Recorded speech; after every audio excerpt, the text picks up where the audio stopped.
Hello，大家好，今日呢，想帶大家嚟行下澳門葡京人酒店入邊呢，而家進行緊一個日本嘅傳統版畫浮世繪嘅展覽。今次嘅展覽呢嘅題材都好豐富嘅，包括風景啦、人物啦，甚至乎一啲呢係好家傳戶曉、非常之出名嘅木板畫。大家嚟睇下呢一幅神奈川沖浪女，咁呢幅畫呢係舉世知名嘅，亦都呢影響咗莫奈同埋梵高呢嘅西方畫家嘅。咁如果你一講浮世繪呢，通常啲人呢都會聯想到呢幅畫。咁佢係由葛飾北齋繪畫嘅。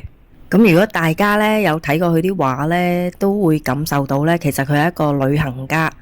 咁今次呢個展覽入邊呢，亦都有一系列呢係叫做千繪之海，咁呢就描述咗當時呢嘅日本嗰啲漁業嘅狀態啊，同埋社會風貌。咁呢系列呢啲色彩好豐富嘅，咁同埋呢佢嘅雖然係漁業啦，但係都個題材好廣泛嘅，有捕鯨啦，又有好簡單嘅垂釣啊，同埋有啲漁民呢喺個岸邊嗰度呢，或者係捉啲小蝦小蟹咁樣咯。跟住落嚟呢，就有珠閣瀑布巡覽。咁你見到呢，佢係用版畫嘅方式呢去呈現呢水嘅形態啊。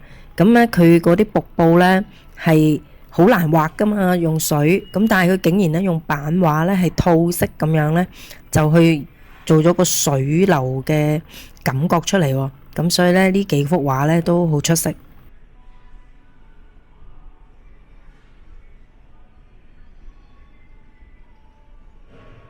落嚟呢就係橋口五葉嘅作品啦，咁呢就係傳統嘅日本女性嘅造型啦。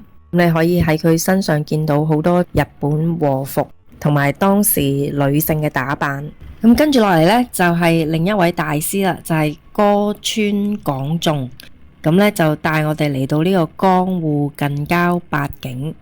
咁佢嘅特色呢就係見到佢嘅風景畫就層次感好豐富啦，咁同埋顏色嘅運用呢都係非常之出色嘅。咁跟住落嚟呢就係喜多川歌磨嘅作品，咁主要呢就係一啲人像畫啦，咁就係充分展現咗江戶時代女性嘅日常生活同埋情感世界。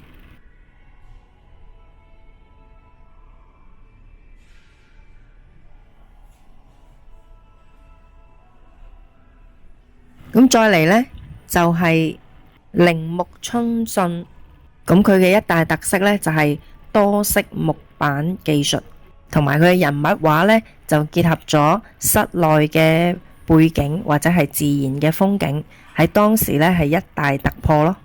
咁喺展場裏面呢，其實佢有個台面呢，都放咗好多一啲經典嘅，咁就有呢一個東海道53次歌川廣重嘅作品。咁呢系列呢，就係描繪日本舊陣時由江戶至京都所經過嘅53個宿場啊，即係驛站嘅景色。現場呢，有好多藏品呢係可以購買嘅。咁喺呢一個通脹嘅時代，銀紙呢就越嚟越唔值錢啦。咁如果你真係有喜歡嘅呢，咁不妨買幾張收藏下。咁浮世繪呢嘅題材其實都好廣泛嘅，咁你見到呢，除咗有風景啊、人物啦，同埋呢就會有啲係風月場所嘅藝伎啊，好多好大膽創新嘅創作。咁呢套呢，就係江戶後期浮世繪三大家美人繪啊。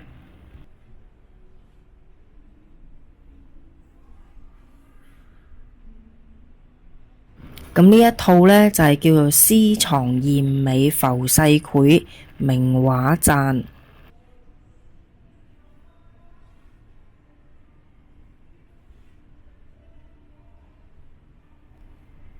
咁如果你對版畫好有興趣呢，就呢個展覽一定唔可以錯過啊。